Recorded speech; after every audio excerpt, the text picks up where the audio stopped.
نحمده ونستعينه ونستغفره ونعوذ بالله من شرور أنفسنا ومن سيئات أعمالنا من يهده الله فلا مضل له ومن يضلل فلا هادي له وأشهد أن لا إله إلا الله وحده لا شريك له تعالى عن النظير والمثيل والشبيه وأشهد أن محمدًا عبده ورسوله أرسله بالهدى بشيرًا ونذيرًا بين يدي الساعة اللهم صل على محمد وعلى آل محمد كما صليت على إبراهيم وعلى آل إبراهيم وبارك على محمد وعلى آل محمد كما باركت على إبراهيم وعلى آل إبراهيم في العالمين إنك حميد مجيد أما بعد فإن أصدق الحديث كتاب الله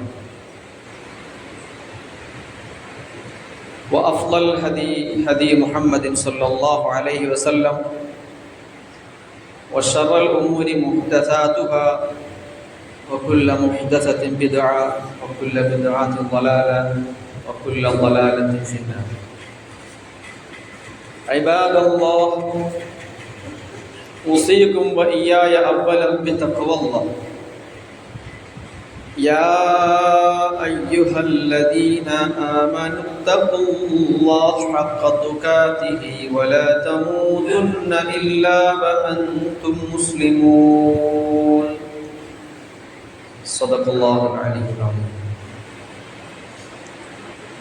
ആദരണീയരായ സത്യവിശ്വാസികളെ സത്യവിശ്വാസിനികളെ, സർവലോക സൃഷ്ടാവും പരിപാലകനുമായ അല്ലാഹു സുബ്ഹാനഹു വ തആലയുടെ വിധിവിലക്കുകൾ ജീവിതത്തിൽ ഉടനീളം പാലിക്കണമെന്നും ആ വിഷയത്തിൽ തഖ്വ മുറുകെ പിടിക്കണമെന്നും എന്നോടും നിങ്ങളോടും വസീയത്ത് ചെയ്യുകയാണ്. അല്ലാഹു സുബ്ഹാനഹു വ തആല മുത്തഖികളിലും മുഖ്ലിസുകളിലും ഉൾപ്പെടുത്തി നമ്മെ അനുഗ്രഹിക്കുമാറാകട്ടെ. നമ്മിൽ നിന്നും അറിഞ്ഞും അറിയാതെയും സംഭവിച്ചു പോയ എല്ലാ പാവങ്ങളും അല്ലാഹു നമുക്ക് പുറത്തു തരുമാറാകട്ടെ. ശേഷിക്കുന്ന ജീവിതം അല്ലാഹുവിന് ഇഷ്ടപ്പെട്ട നിലയിൽ കഴിഞ്ഞുകൂടാനുള്ള മഹാഭാഗ്യവും നാഥൻ നമുക്ക് തന്നനുഗ്രഹിക്കുമാറാകട്ടെ. സഹോദരങ്ങളെ സത്യവിശ്വാസികൾ, മനുഷ്യന്റെ പ്രകൃതം നന്മ തേടുക എന്നതാണ്. ന്യായമാണ് മനുഷ്യൻ എന്നും ആഗ്രഹിക്കുന്നത്. പക്ഷെ ചെയ്തു കൂട്ടുന്നത് മുഴുവൻ അന്യായമാണ്. അത് പൈശാചിക പ്രലോഭനത്തിൻ്റെ പേരിൽ സംഭവിക്കുന്നതാണ്. മനുഷ്യരിൽ അധികവും പൈശാചിക പ്രലോഭനത്തിന് അടിപ്പെടുന്നവരാണ്.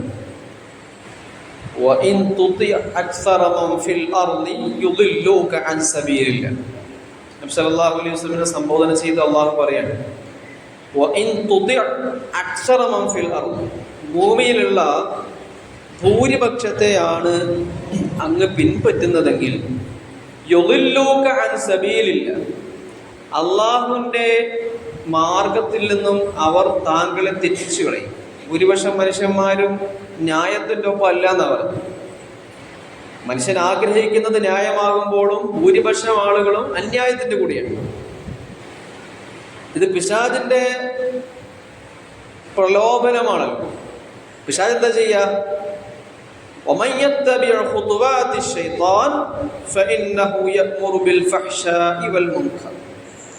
ആരാണോ പിശാചിന്റെ കാലടികളെ പിൻപറ്റുന്നത്, പിശാച് അവനോട് കൽപ്പിക്കുക വൃത്തികേടും തിന്മകളുമാണ്. പിശാചിന്റെ പിന്നാലെ കൂടുന്നവരോട് മാത്രമേ പിശാച് തിന്മ കൽപ്പിക്കുകയുള്ളൂ. പിശാചിന്റെ കൂടെ കൂടാത്തവരോട് പിശാചിനെ തിന്മ കൽപ്പിക്കാൻ കഴിയില്ല. അള്ളാഹു പിശാചിനെ ഉപരിലോകത്ത് നിന്നും ആട്ടിയിറക്കുമ്പോൾ പിശാച് പറയുന്നുണ്ടല്ലോ, ഞാൻ ഈ മനുഷ്യന്മാരെയൊക്കെ വഴികെടുത്തു, ഉളില്ലന്നഹും അല്ല ഉമന്നിയന്നഹും വല അമുറന്നഹും, ഞാൻ അവരെ എല്ലാ തരത്തിലും വഴികെടുത്തു. അപ്പൊ അള്ളാഹ് പറയുന്നുണ്ട്, എല്ലാവരും അങ്ങനെ വഴികെടുത്താൽ നിനക്ക് പറ്റില്ല. എന്നെ അനുസരിച്ച് പോരുന്ന ഒരു സംഘം എൻ്റെ അടിമകളുണ്ട്, അവർ നിനക്കൊന്നും ചെയ്യാൻ കഴിയില്ല. അപ്പൊ ഹിസ്ബു ശൈത്താനെ മാത്രമേ വഴികെടുത്താൻ പിശാചിന് കഴിയുള്ളൂ. പക്ഷെ മനുഷ്യരൊക്കെ, ബഹുഭൂരിപക്ഷം മനുഷ്യരും പിശാചിന്റെ പ്രലോഭനത്തിൽ അകപ്പെട്ടുകൊണ്ട്, പിശാച് അവന്റെ മുമ്പിൽ കാണിച്ചു വെച്ചിരിക്കുന്ന മായക്കാഴ്ചകൾ കൊണ്ടുകൊണ്ട്, ഭൗതിക ലോകത്തിന്റെ വശീകരണ ശക്തിയിൽ കുടുങ്ങിക്കൊണ്ട് മനുഷ്യരൊക്കെ പിശാചിന്റെ കൂടെ കൂടുക ചെയ്യാം. ഇങ്ങനെ മനുഷ്യൻ പിശാചിന്റെ കൂടെ കൂടുന്ന മനുഷ്യരെ കണ്ടിട്ടാണ്, ആ മനുഷ്യരെ കുറിച്ച് അറിഞ്ഞിട്ടാണ് പണ്ട് ആദം അലൈഹി സ്വലാത്തു വസ്സലാമിനെ സൃഷ്ടിക്കാൻ പോകുന്ന സമയത്ത് അള്ളാഹുവിനോട് മലക്കുകൾ പറഞ്ഞില്ലേ, ഇദ് ഖാല റബ്ബുക ലിൽ മലായികത്തി ഇന്നി ജാഇലുൻ ഫിൽ അർളി ഖലീഫ ഖാലു അത്തജഅലു ഫീഹാ മൻ യുഫ്സിദു ഫീഹാ വയസ്ഫികു ദിമാ. അള്ളാഹുവേ, നീ ഈ ഭൂമിയിൽ കുഴപ്പമുണ്ടാക്കുന്ന, രക്തമൊഴുക്കുന്ന ഒരു സംഘത്തെ സൃഷ്ടിക്കാൻ പോവാണ്. അള്ളാഹ് മലക്കുകളോട് കൂടി ആലോചിച്ചു, മലക്കുകളെ, ഞാൻ ഈ ഭൂമിയിലേക്ക് എൻ്റെ ഒരു ഖലീഫയെ പറഞ്ഞേക്കാൻ പോവാണ് എന്ന് പറഞ്ഞാൽ മനുഷ്യനെ സൃഷ്ടിക്കാൻ പോവാണ്. അപ്പൊ ഈ സൃഷ്ടിക്കാൻ പോകുന്ന മനുഷ്യനെ സംബന്ധിച്ച് മുന്നേ മലക്കുകൾ ചോദിക്കുകയാണ്, ഭൂമിയിൽ കുഴപ്പമുണ്ടാക്കാൻ നിൽക്കുന്ന, രക്തച്ചൊരിച്ചിലുണ്ടാക്കുന്ന ആളുകളെ എന്തിനാണ് അല്ലാഹുവേ നീ ഭൂമിയിൽ സൃഷ്ടിക്കാൻ പോകുന്നത്? നിന്നെ തസ്ബീഹ് ചെയ്യാനാണ്. ഞങ്ങൾ നിന്നെ തസ്ബീഹ് ചെയ്യാം, ഞങ്ങൾ നിന്നെ പരിശുദ്ധപ്പെടുത്താം. എന്തിനീ പ്രശ്നം ഉണ്ടാക്കുന്ന മനുഷ്യന്മാരെ സൃഷ്ടിക്കാൻ പോകുന്നു എന്ന് മലക്കുകൾ അള്ളാഹുവിനോട് ചോദിച്ചൊരു ചോദ്യം ഉണ്ടല്ലോ. ആലോചിച്ച് നോക്കൂ. ഒരു സാധൂകരണവും ഒരു ന്യായീകരണവും ഇല്ലാത്ത നിലയിലുള്ള അതിക്രമങ്ങളുമായിട്ടാണ് ഇന്ന് ലോകം മുമ്പോട്ട് പോകുന്നത്. ലോകത്തിന്റെ ഗതി ലോകം പരിശോധിച്ച് നോക്കുമ്പോൾ മനസ്സിലാക്കാൻ പറ്റും. എല്ലായിടത്തും കൊടിയ അക്രമങ്ങളാണ്, എവിടെയും പ്രശ്നമാണ്, രക്തച്ചൊരിച്ചിലാണ്.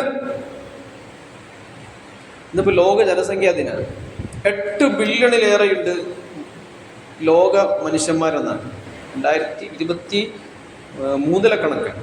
8 ബില്യൺ കഴിഞ്ഞിട്ടുണ്ട്. ഈ 8 ബില്യണിൽ ബഹുഭൂരിപക്ഷവും അനീതിക്കും അക്രമത്തിനും ഒപ്പമാണ് എന്ന് വർത്തമാനകാല സംഭവ വികാസങ്ങൾ സാക്ഷ്യം വഹിക്കുന്നു. അതെന്നെ ഖുർആൻ പറഞ്ഞത്. അക്സറുഹും ലാ യഅഖിലൂൻ, അധികം ആളുകളും ചിന്തയില്ലാതെ മുമ്പോട്ട് പോകുന്നത്. പിശാചിന്റെ കൂടെ കൂടുന്ന ആളുകളെ പിശാച് വഴിതെറ്റിക്കും. പിശാച് അവരോട് കൽപ്പിക്കുക തിന്മയാണ്, ക്ലേശമായ കാര്യങ്ങളാണ്. അധികം ആളുകളുടെ ഇഷ്ടം നോക്കി മുമ്പോട്ട് പോകാൻ യുളില്ലൂക അൻ സബീലില്ലാഹ്, നബിയോടല്ലാഹ് പറഞ്ഞില്ലേ, അവരങ്ങേ വഴികെടുത്തു. അപ്പൊ ബഹുഭൂരിപക്ഷത്തിന്റെ ചിന്തക്കൊപ്പം പോയി കഴിഞ്ഞാൽ നമ്മൾ വഴികെടും എന്നർത്ഥം. കാരണം ബഹുഭൂരിപക്ഷത്തിന്റെ ഈ മനസ്സ് അക്രമത്തിന്റെയും അനീതിക്കും ഒപ്പമാണ്. ഉദാഹരണങ്ങൾ ഒത്തിരി പറയാം. ഇപ്പൊ അന്താരാഷ്ട്ര തലത്തിൽ നോക്കിക്കഴിഞ്ഞാൽ ഇസ്രായേലിന്റെ പേക്കൂത്തുകൾക്ക് പിന്തുണ കൊടുക്കുന്നത്, പെട്ടെന്ന് പറയാൻ എളുപ്പമുണ്ട്, അമേരിക്കയാണെന്നല്ലേ. പക്ഷെ അമേരിക്ക മാത്രമല്ലല്ലോ, അതിന് വേണ്ടുന്ന എല്ലാ പിന്തുണയും കൊടുക്കുന്നവരുടെ കൂട്ടത്തിൽ പ്രത്യക്ഷമായിട്ട് അമേരിക്കയെ സപ്പോർട്ട് ചെയ്യുന്ന രാജ്യങ്ങളുമാണ് എന്ന് നമ്മൾ പറയുമ്പോഴും ആ കൂട്ടത്തിൽ നമ്മളും ഇല്ലേ? നമ്മുടെ സ്വാർത്ഥ താല്പര്യങ്ങൾക്കായി അമേരിക്കൻ ഇസ്രായേൽ നിർമ്മിത ഉൽപ്പന്നങ്ങളെ ഉപേക്ഷിക്കാൻ പോലും നമ്മൾ തയ്യാറാവുന്നില്ലല്ലോ. ഇന്നും ഫോൺ എടുക്കാൻ പോകുമ്പോൾ ആദ്യത്തെ ചിന്ത ഐഫോൺ അങ്ങനെ എടുക്കാന്നുള്ളതാണ്. അതാരുടേതാണ്? ഒരു കമ്പ്യൂട്ടർ വാങ്ങാൻ പോകുമ്പോൾ ആദ്യം വരുന്ന ചിന്ത അമേരിക്കൻ ഉൽപ്പന്നങ്ങളിലേക്ക് ചിന്ത പോവുക. അപ്പൊ നമ്മളും അതിന്റെ കൂടെ ആ തിന്മയ്ക്കൊപ്പമാണ്. നമ്മുടെ സ്വാർത്ഥ താല്പര്യങ്ങളെ സാധൂകരിക്കാൻ വേണ്ടിയിട്ട് ആ തിന്മയ്ക്കൊപ്പം നിൽക്കുന്ന ഒരു മനസ്സ് എന്നുള്ളത് അതൊരു വൃത്തികെട്ട മനസ്സാണ്. പ്രത്യക്ഷത്തിൽ ഈ തോന്നിവാസങ്ങളുടെ കൂടെ നിൽക്കുന്നവരുടെ അതേ കുറ്റം പരോക്ഷമായിട്ട് നിൽക്കുന്ന ആളുകളും ഏറ്റുവാങ്ങേണ്ടി വരുന്നുണ്ട്. ഇത് അന്താരാഷ്ട്ര തലത്തിലെ ഒരു ഉദാഹരണം ഞാൻ പറയാം. അന്താരാഷ്ട്ര തലത്തിലെ പൊതുമനസ്സ് ഈ തിന്മയ്ക്കൊപ്പമാണ് എന്നൊരു ഉദാഹരണം പറയാം. നമ്മുടെ ദേശീയ തലത്തിലേക്ക് വരാം. ദേശീയ തലത്തില് സംഘപരിവാരത്തിന്റെ വർഗീയ അജണ്ടകൾക്ക് കൂട്ടുനിൽക്കുന്ന ന്യൂനപക്ഷ വിഭാഗം ഇല്ലേ? പേരൊന്നും പറയേണ്ട ആവശ്യമില്ല, നമ്മളെന്തായാലും കൂടെ ഇല്ല, കാരണം എല്ലാവരും നമുക്കെതിരെയാണല്ലോ. അതുകൊണ്ട് രണ്ടാമത്തെയോ മൂന്നാമത്തെയോ ലക്ഷ്യമായി ഇന്ത്യയിൽ നിന്നും പുറത്താക്കപ്പെടേണ്ടുന്ന സംഘങ്ങളുടെ കൂട്ടത്തിൽ എണ്ണപ്പെട്ട ആളുകൾ വിചാരധാരയിലടക്കം രേഖപ്പെടുത്തി വെച്ചിരിക്കുന്ന ഈ ആളുകൾ പോലും ഇന്ന് അവരുടെ കൂടെ നിൽക്കുകയാണ്. അവർക്ക് പുതിയ പേര് കൊടുത്തു സമൂഹം. അപ്പൊ ആ തിന്മയ്ക്കൊപ്പം നിൽക്കുന്നു. അത് പ്രാദേശിക തലത്തിലേക്ക് വരുമ്പോൾ ദേശീയ തലത്തിൽ നിന്നും സംഘപരിവാരത്തിന്റെ അജണ്ടയ്ക്ക് കൂട്ടുനിൽക്കുന്ന ആ ഒരു സ്വഭാവം നമ്മുടെ പ്രാദേശിക തലത്തിലേക്ക് വരുമ്പോൾ ഇസ്ലാമോഫോബിയ പരത്തുന്ന ആളുകളുടെ കൂട്ടത്തിൽ മതേതര ഇടത് ലിബറലുകൾ കൂടി ഉൾപ്പെടുകയാണ്. അപ്പൊ പൊതുബോധം എവിടെ നിൽക്കുന്നുള്ളതാണ്. അന്താരാഷ്ട്ര തലത്തിലാണെങ്കിലും ദേശീയ തലത്തിലാണെങ്കിലും പ്രാദേശിക തലത്തിലാണെങ്കിലും തിന്മയ്ക്കൊപ്പം നിൽക്കുന്ന ആളുകൾക്കാണ് ഭൂരിപക്ഷം. ആ ഭൂരിപക്ഷത്തിനൊപ്പം നിങ്ങൾക്ക് നിൽക്കാൻ കഴിയുന്നില്ലെങ്കിൽ നിങ്ങൾ പുറന്തള്ളപ്പെട്ടു പോവുകയാണ്. പിന്നെ നിങ്ങൾ എല്ലാവിധ ചീത്തവിളിയും കേൾക്കേണ്ടി വരും. സോഷ്യൽ മീഡിയ തുറന്നൊരു കമന്റ് ഇടുമ്പോഴത്തേക്കും അതിനൊക്കെ നിങ്ങൾക്ക് സ്തുതി കൊണ്ട് അഭിഷേകം ചെയ്യപ്പെടാൻ നിൽക്കുകയാണ്.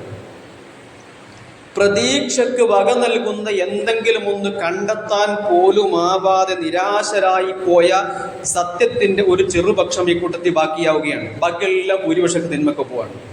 വളരെ കുറഞ്ഞ ആളുകൾ മാത്രമേ ഈ നന്മയുടെ ഒപ്പമുള്ളൂ എന്നുള്ളതാണ്. ഇങ്ങനെ നന്മയുടെ കൂടെ നിൽക്കുന്ന ചെറുപക്ഷം പോലും ഇല്ലാതാകുമ്പോഴാണ് അള്ളാഹു ഈ ലോകം നശിപ്പിച്ചു കളയുന്നത്. ഈ ലോകം ഈ കാണുന്ന തോന്നിവാസത്തിന്റെ ഈ കുത്തൊഴുക്കിൽ അങ്ങനെ തന്നെ കാലാകാലം മുമ്പോട്ട് പോകുമെന്ന് വിചാരിക്കേണ്ടതില്ല. ഇതിനൊരു അറുതിയുണ്ട്. എപ്പോഴാണ് അള്ളാഹു ഈ പ്രപഞ്ചത്തിന്റെ സഞ്ചാരത്തിന്റെ സ്റ്റോപ്പ് സിഗ്നൽ കൊടുക്കുന്നത്? നന്മയുടെ ഒപ്പം നിൽക്കുന്ന ഒരാളും ഇല്ലാതെ ലാ ഇലാഹ ഇല്ലല്ലാഹ് എന്ന് പറയുന്ന ഒരാളെങ്കിലും ഈ ലോകത്ത് ബാക്കിയാകുന്ന കാലത്തോളം ഈ പ്രപഞ്ചത്തെ അള്ളാഹു ബാക്കിയാക്കുമെന്ന് റസൂലുള്ളാഹി സ്വല്ലല്ലാഹു അലൈഹി വസല്ലം പറയുന്നുണ്ട്. ആ ലാ ഇലാഹ ഇല്ലല്ലാഹ് പറയുന്ന ഒരാൾക്ക് വേണ്ടിയിട്ട് ലാ ഇലാഹ ഇല്ലല്ലാഹ് എന്നുള്ളത് വിശ്വാസത്തിന്റെ പ്രാഥമിക ഘട്ടമാണ്. ഈമാൻ ഈമാൻ എന്നുള്ളത് 70-ലേറെ ശാഖകളുള്ള ഒന്നാണ്. അതിന്റെ ഫസ്റ്റ് സ്റ്റെപ്പാണ് ലാ ഇലാഹ ഇല്ലല്ലാഹ്.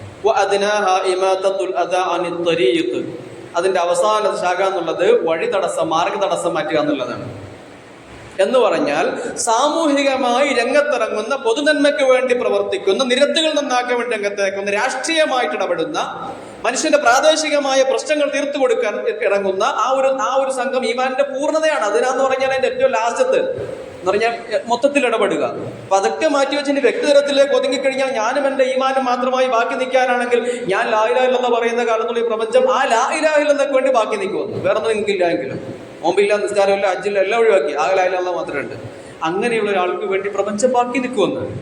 പക്ഷെ അങ്ങനല്ലല്ലോ ബാക്കിയാവേണ്ടത്.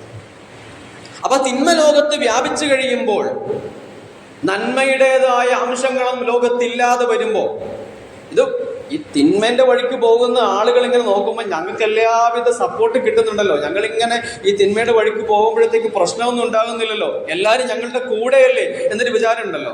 ആ വിചാരത്തിന് വലിയ അർത്ഥമൊന്നുമില്ല കേട്ടോ. അല്ല പറയാണ്, അള്ളാഹു ഏതെങ്കിലും ഒരു നാട് നശിപ്പിക്കണമെന്ന് തീരുമാനിച്ചാൽ, ഒരു നാട് നശിപ്പിക്കണം എന്നുള്ളതാണ് അള്ളാന്റെ തീരുമാനം എന്ന് പറഞ്ഞു കഴിഞ്ഞാൽ ആ ഒരു നാട്ടിലെ ആൾക്കാർ നശിക്കണം എന്ന് അവർ തീരുമാനിച്ചു അതിന്റെ അർത്ഥം. അന്ന് തീരുമാനിച്ചു പറയുന്നത് അള്ളാഹുവാന്റെ തീരുമാനം സപ്പോർട്ട് കൊടുത്തു. ഓക്കെ, നശിക്കാനാണ് തീരുമാനം, നശിച്ചോളൂ. എങ്കിൽ എന്താ ചെയ്യുക? അമർന മുത്രഫിഹ, ആ നാട്ടിലെ സുഖിയന്മാരായ ആളുകളോട് നാം പറയും ഫഫസഖു, അങ്ങനെ ഒരു തെമ്മാടിത്തം കാട്ടി തുടങ്ങും. ഒരു നാടല്ല നശിപ്പിക്കാൻ തീരുമാനിച്ചാൽ ആ നാട്ടിലെ സുഖിയന്മാരോട് പറയും. അങ്ങനെ അവിടെ അവർ തോന്യാസം കാണിച്ചു തുടങ്ങും. ആ തോന്യാസം കാണിച്ചു തുടങ്ങുന്നതോട് ഫഹഖ അലൈഹൽ ഖൗൽ, ആ വാക്ക് അവിടെ സ്ഥാപിക്കപ്പെടും. എന്ന് പറഞ്ഞാൽ നശിക്കട്ടെ എന്നുള്ള ആ വാക്ക് അവിടെ സ്ഥാപിക്കപ്പെടും. ഫദമ്മർനാഹ തദ്മീറ, നാം ഒക്കെ തച്ചുടക്കും അല്ല പറയാ. അപ്പോ ഈ രീതിയിൽ സുഖിയന്മാരായ ആഡംബരപ്രമത്തരായ ഒരു സംഘം ആളുകളെ കൊണ്ട് നാട് നിറഞ്ഞിട്ട് അവർക്ക് വേണ്ടുന്ന തരത്തിൽ ലോകത്തിന്റെ വ്യവസ്ഥകൾ ചലിച്ചു തുടങ്ങുമ്പോൾ അള്ളാഹു പിന്നെ അതിനെ നശിപ്പിക്കാനുള്ള തയ്യാറെടുപ്പിലേക്ക് ഒരുക്കത്തിലേക്ക് പോകാന്നുള്ളതാണ്.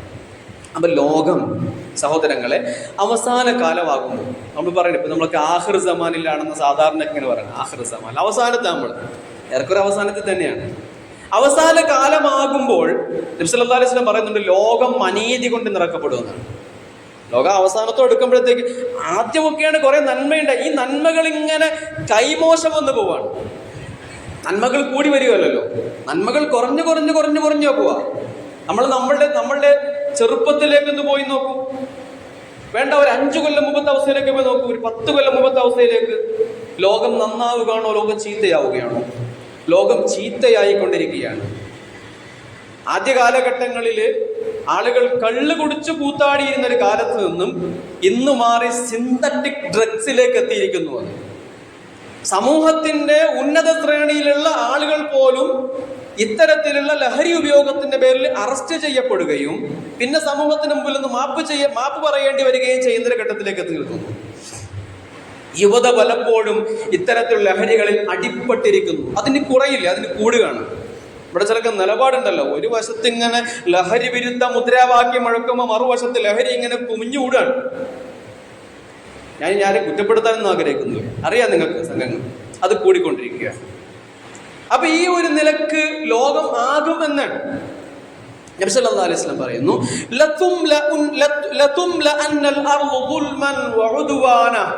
ലോകം അതിക്രമവും പരസ്പര ശത്രുതയും കൊണ്ട് ലോകം നിറയും. ലോകത്ത് മൊത്തം എവിടെ നോക്കിയാലും ദുൽമ്, എവിടെ നോക്കിയാലും ശത്രുത, ഇങ്ങനെ ലോകം നിറഞ്ഞിരിക്കും. ഈ ലോകം ഇങ്ങനെ കംപ്ലീറ്റ് ഇങ്ങനെ വിദ്വേഷ പ്രചാരണങ്ങൾ ഇങ്ങനെ മുറക്കിങ്ങനെ നടന്നുകൊണ്ടിരിക്കുമ്പോൾ, അതിക്രമങ്ങൾ വ്യാപിച്ചു കൊണ്ടിരിക്കുമ്പോൾ,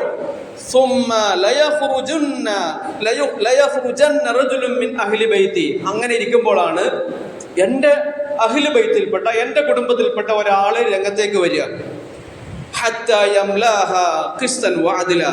ആ മനുഷ്യൻ വന്നിട്ട് ഈ ഭൂമിയെ നീതി നിറക്കും.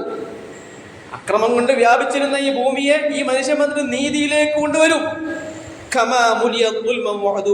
മുമ്പ് ആ ഭൂമിയിൽ നിറയെ അതിക്രമങ്ങളും കൊള്ളരുതായ്മകളും എപ്രകാരം വ്യാപിച്ചിരുന്നോ അതിന്റെ സ്ഥാനത്ത് നന്മ കൊണ്ട് ഈ മനുഷ്യൻ നടക്കുമെന്നുള്ളതാണ്. ലോകാവസാനം വരാൻ പോകുന്ന ഇമാം മഹദിയെ കുറിച്ച് പറഞ്ഞതാണ്. മഹദി ഉണ്ടോ ഇല്ലയോ എന്നുള്ളൊക്കെ ചർച്ചയൊക്കെ നമ്മൾ പറയാൻ മാറ്റി വെക്കുന്നത്. പിന്നെ ഹദീസിൽ അബൂ സഈദുൽ ഖുദ്രി റളിയല്ലാഹു അൻഹു നിവേദനം ചെയ്ത ഹദീസ് ഇമാം അഹ്മദ് നമുക്ക് പറഞ്ഞു തരികയാണ്.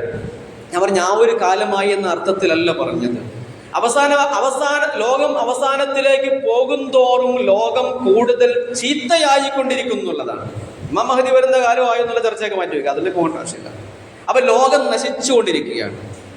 ലോകം യഥാർത്ഥത്തിൽ ഇന്നൊരു മഹദിയെ കാത്തിരിക്കുകയാണ്. അത് അവസാനം വരാൻ പോകുന്ന മഹദിയാണോ എന്നുള്ള ചർച്ചയിലല്ല ഉദ്ദേശിക്കുന്നത്. ഒരു വിമോചകനെ കാത്തിരിക്കുന്നു ലോകം.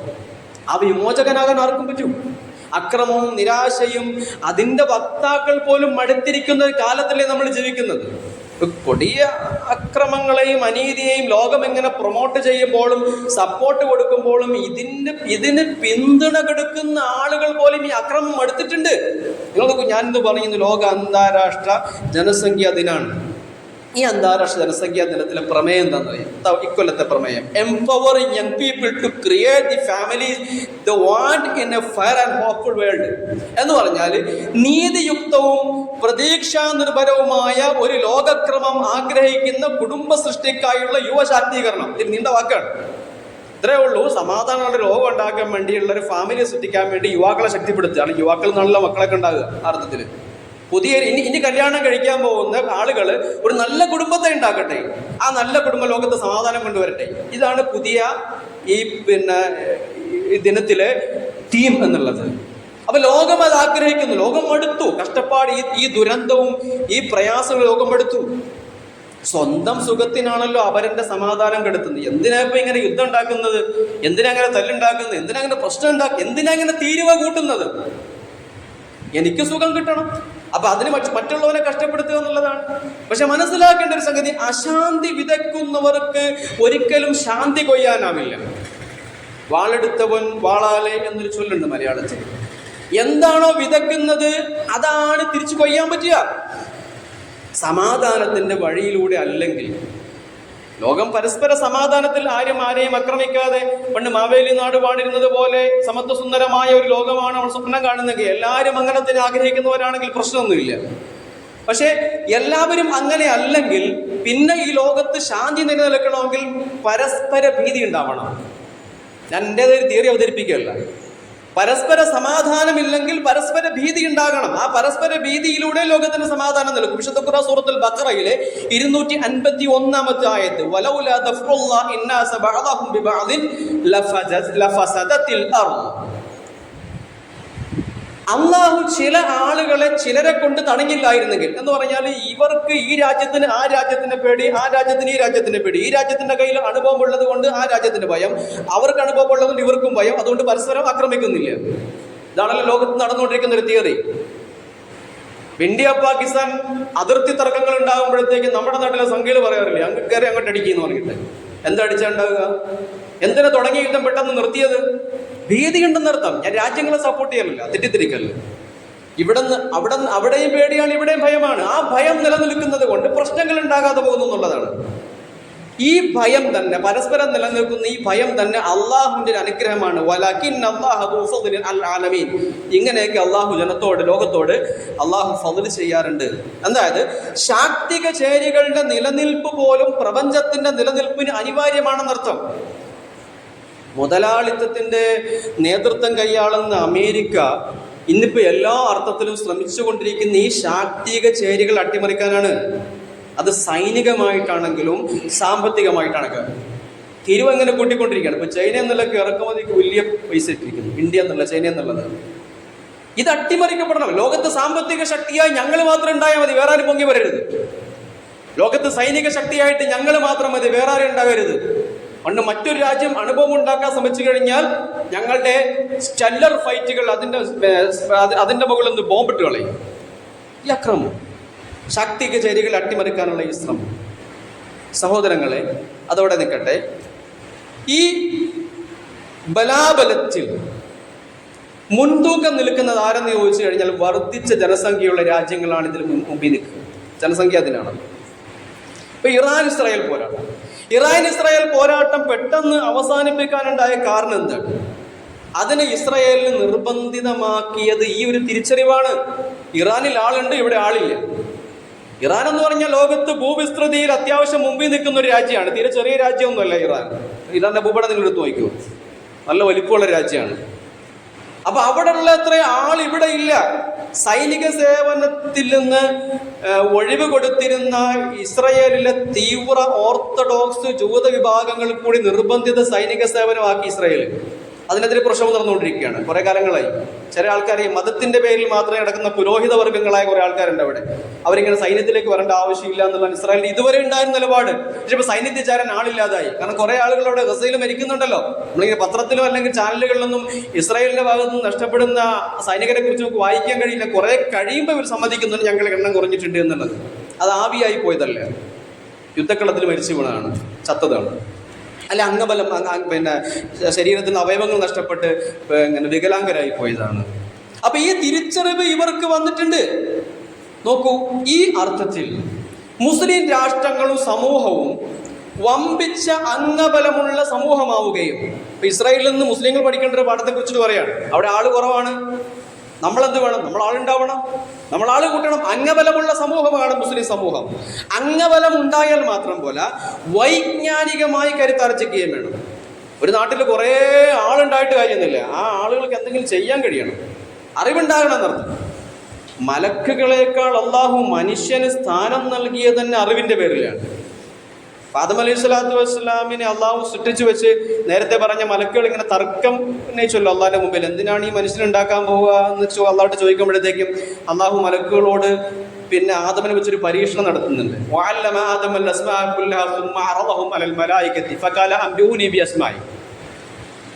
അള്ളാഹു ആദമിനെ കുറെ നാമങ്ങൾ പഠിപ്പിച്ചു കൊടുത്തുള്ളതാണ്, അറിവ് നൽകി. എന്നിട്ട് അള്ളാഹു ആദമിന് പഠിപ്പിച്ചു കൊടുത്ത ഈ സംഗതികളെയൊക്കെ മലക്കുകളുടെ മുമ്പിൽ വെച്ചിട്ട് അള്ളാഹു മലക്കുകളോട് പറഞ്ഞു, നിങ്ങൾക്ക് ഇതിന്റെ പേരെന്ന് എനിക്ക് പറഞ്ഞു തരാൻ പറ്റുമോ? മലക്കുകൾ പറഞ്ഞു, അള്ളാഹു നീ ഞങ്ങൾക്ക് പഠിപ്പിച്ചു തന്നല്ലാതെ ഞങ്ങൾക്കൊന്നും പറയാൻ അറിയില്ല. ആദമിനോട് പറയുന്നു, ആദമെ നീ അത് പറയാമോ? ആദമെല്ലാം പറഞ്ഞു കൊടുത്തിട്ടു. അപ്പോഴാണ് അള്ളാഹു മലക്കുകളോട് പറയുന്നത്, നിങ്ങൾ ആദമിന് സുജൂദ് ചെയ്യുക എന്ന് പറഞ്ഞാൽ അറിവിന്റെ മുമ്പിൽ തലകുനിക്കാനാണ് ആ പറഞ്ഞത്. അറിവിന്റെ മുമ്പിൽ ലോകം ഇന്നും തലകുനിച്ചുകൊണ്ടിരിക്കുന്നു. ടെക്നോളജി ആരുടെ കയ്യിലുണ്ടോ അവരുടെ കീഴിലാണ് ലോകം എന്നുള്ളത്. അമേരിക്ക ഇങ്ങനെ ഉയർന്നു പോകുമ്പോൾ ഒരു വശത്ത് അമേരിക്ക നമ്മൾ കുറ്റപ്പെടുത്തുമ്പോൾ മനസ്സിലാക്കേണ്ട സംഗതി എന്തുകൊണ്ട് വളർന്നു എന്നുള്ളതാണ്. ഒരു കാലത്ത് ബ്രിട്ടന്റെ കോളണിയായിരുന്ന രാജ്യം ഇന്ന് ലോക മേധാവിത്വത്തിലേക്ക് എത്തിയെങ്കിൽ അതിന് പിന്നിൽ ടെക്നോളജിയുടെ വളർച്ചയാണ്, അറിവിന്റെ വ്യാപ്തിയാണ്. ഉപരോധം കൊണ്ട് വീർപ്പ് മുട്ടിക്കിടന്ന് ഇറാൻ എങ്ങനെയാണ് വളർന്നത്? അറിവ് കൊണ്ടാണ്. അപ്പൊ അറിവ് ആർജിക്കണം. മുസ്ലിം രാഷ്ട്രങ്ങൾക്ക് അറിവ് ആർജിക്കാൻ കഴിയാത്തത് കൊണ്ട് ആളില്ലാത്തത് കൊണ്ട് മാത്രമല്ല, ആളുകളൊക്കെ ഇഷ്ടം പോലെ ഗൾഫിലൊക്കെ എല്ലാ കുടുംബങ്ങളിലും 10-15 ആളുകളൊക്കെ ഉണ്ട്, 4-3 കിട്ടുന്നുണ്ട് സാധാരണ രീതി അനുസരിച്ചിട്ട്. പക്ഷെ അവരെ കൊണ്ടൊരു ഗുണമില്ല എന്നുള്ളതാണ്. ജ്ഞാനം നേടുന്നില്ല, ആധുനികമായ അറിവ് സമ്പാദിക്കുന്നില്ല. അപ്പൊ ആധുനികമായ അറിവുകൾ സമ്പാദിക്കുമ്പോൾ ആ സമൂഹത്തിന് ലോകത്തിന്റെ നേതൃത്വത്തിലേക്ക് വളരാൻ കഴിയും. ഈ തിരിച്ചറിവാണ് മുസ്ലിം സമുദായത്തിന് ഈ ഒരു പ്രത്യേക ദിനത്തിൽ ഉണ്ടാവേണ്ടത്. അല്ലാഹു സുബ്ഹാനഹു വ തആല കാര്യങ്ങൾ യഥാവിധി മനസ്സിലാക്കി മുമ്പോട്ട് പോകാൻ തൗഫീഖ് നൽകുമാറാകട്ടെ.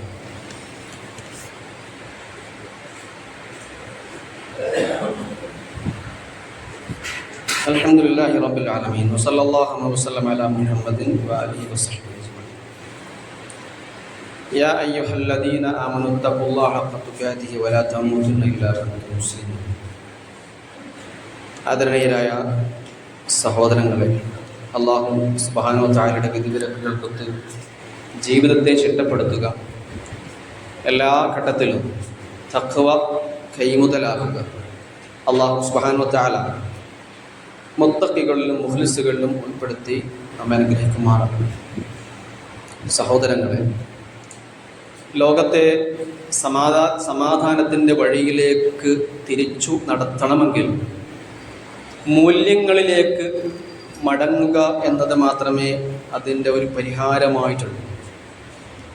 മൂല്യങ്ങളുള്ള ഒരു പൊതുസമൂഹത്തിൻ്റെ സൃഷ്ടിക്ക് വേണ്ടി പണിയെടുത്തെങ്കിൽ മാത്രമേ ലോക സമാധാനത്തിലേക്ക് പോകും.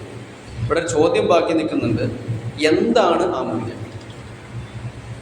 മൂല്യങ്ങൾ എന്നുള്ളത് മാനുഷികമായ ദുഷ്ടലാക്കുകളുടെ ഇടപെടലുകളില്ലാത്ത, സ്വാർത്ഥ താല്പര്യങ്ങളുടെ വഞ്ചനകളില്ലാത്ത, മുതലാളിയുടെയും തൊഴിലാളിയുടെയും അവകാശങ്ങൾ സംരക്ഷിക്കുന്ന, എന്ന് മാത്രമല്ല അമുസ്ലിമിന് പോലും ജീവിക്കാനും സമ്പാദിക്കാനും ആസ്വദിക്കാനും ആ അവകാശത്തെ വകവെച്ചു കൊടുക്കുന്ന ദൈവപ്രോക്തമായൊരു മൂല്യം.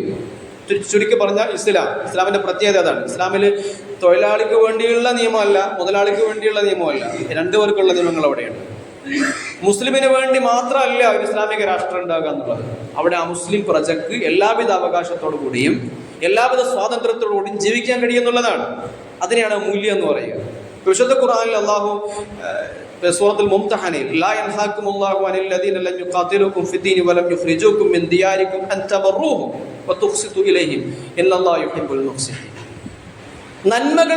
നന്മകൾ ചെയ്യാൻ, ബിർറ് ചെയ്യാൻ, ഗുണകാംക്ഷ പുലർത്താൻ അള്ളാഹു നമ്മളോട് പറയുകയാണ്, നിങ്ങളോട് പോരാട്ടത്തിന് വരാത്ത, നിങ്ങളെ നിങ്ങളുടെ നാട്ടിൽ നിന്നും പുറത്താക്കാത്ത എല്ലാവരോടും നിങ്ങൾ ബിർറ് കാണിക്കണം, ഗുണകാംക്ഷ പുലർത്തണം, നന്മകൾ ചെയ്യണം. അതാണ് നീതി. അള്ളാഹു ആഗ്രഹിക്കുന്നത് നിങ്ങൾ അങ്ങനെ നീതിയുള്ളവരാകണം എന്നുള്ളത്. അപ്പൊ മതം നോക്കിയിട്ടല്ല ഒരു വിശ്വാസി ഇടപെടുക എന്നർത്ഥം. അത് ഇസ്ലാമിന് ആധിപത്യമുള്ള ഒരു രാഷ്ട്രീയത്തിലാണെങ്കിൽ, രാഷ്ട്ര വ്യവസ്ഥിതിയിലാണെങ്കിൽ പോലും മതം നോക്കിയല്ല ഇസ്ലാം ഇടപെടുക, മനുഷ്യനെ നോക്കിയിട്ടാണ്. മനുഷ്യനായി കണ്ട് നന്മ ചെയ്യുക എന്നുള്ളതാണ് ഇസ്ലാമിന്റെ നിർദ്ദേശം. ഇങ്ങനെയുള്ള ഒരു സമൂഹത്തെ സൃഷ്ടിക്കാനുള്ള ശ്രമം നമ്മൾ തുടങ്ങണം എന്നുള്ളതാണ്. ആ ശ്രമം ആര് നടത്തും? അത് പറഞ്ഞത് യുവാക്കളിൽ തുടങ്ങാനാണ് പറഞ്ഞത്. ഇപ്രാവശ്യത്തെ പ്രമേയം അതാണ്, യുവാക്കൾ ഇതുണ്ടാക്കട്ടെ എന്നുള്ളത്. അത് യുവാക്കളെ ശാക്തീകരിക്കുക എന്നുള്ളതാണ്. ഇസ്ലാം അത് തന്നെയാണ് പറയുക. എന്താണ് ഈ പതിയിൽ വളം വെച്ചിട്ട് കാര്യമില്ല, പ്രായമായ ആളുകളിൽ വളം വെച്ചിട്ട് കാര്യമില്ല. അവരാ പഴയ നിലപാടിൽ നിൽക്കുകയുള്ളൂ. അതാണ് നബി സല്ലല്ലാഹു അലൈഹി വസല്ലമയുടെ പ്രഥമ പ്രബോധനം. അതുകൊണ്ട് തന്നെ യുവാക്കളിലായിരുന്നു. റസൂൽ പ്രായമായവർക്ക് ഇസ്ലാം പറഞ്ഞു കൊടുത്തില്ല എന്നല്ല അതിൻ്റെ അർത്ഥം. അവർക്ക് റസൂൽ പറഞ്ഞു കൊടുത്തു, പക്ഷെ വിളി കേട്ടില്ല.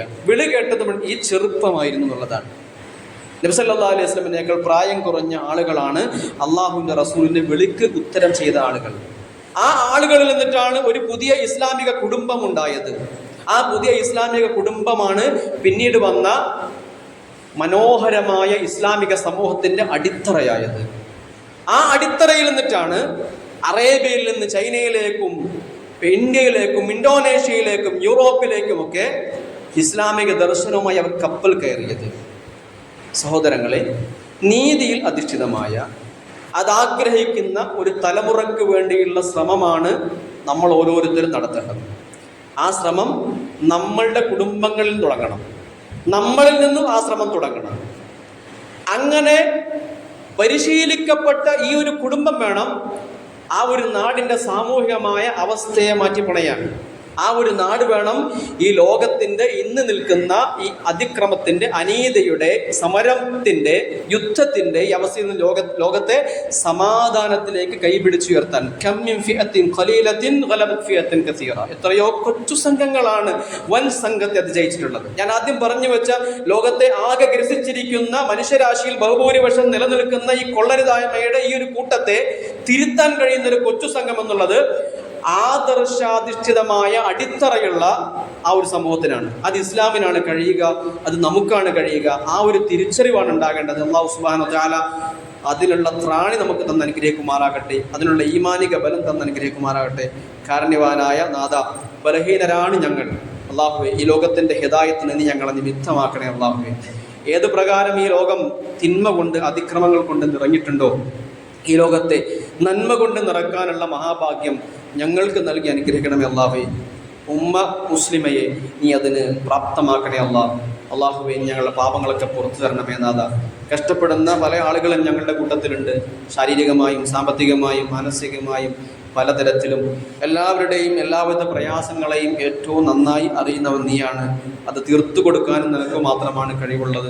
അല്ലാഹുവേ, നീ എല്ലാവരുടെയും എല്ലാ പ്രയാസവും മാറ്റി സമാധാനം നൽകി അനുഗ്രഹിക്കണമേ. അല്ലാഹുവേ, ഗസയിലെ ഞങ്ങളുടെ സഹോദരങ്ങളെ ഞങ്ങളെ സഹായിക്കണേ. അല്ലാഹുവേ, ഫലസ്തീനിലെ ഞങ്ങളുടെ സഹോദരങ്ങളെ സഹായിക്കണേ. അല്ലാഹുവേ, ലോകത്തെവിടെയൊക്കെ മുസ്ലിം ജനത പീഡിപ്പിക്കപ്പെടുന്നുണ്ടോ നീ എല്ലാവർക്കും സമാധാനം നൽകണേ. അല്ലാഹുവേ, യുദ്ധത്തിന്റെ അന്തരീക്ഷം നിലനിൽക്കുന്ന എല്ലാ സ്ഥലങ്ങളിൽ നിന്നും അല്ലാഹുവേ നീ അത് മാറ്റി സമാധാനം നൽകണേ.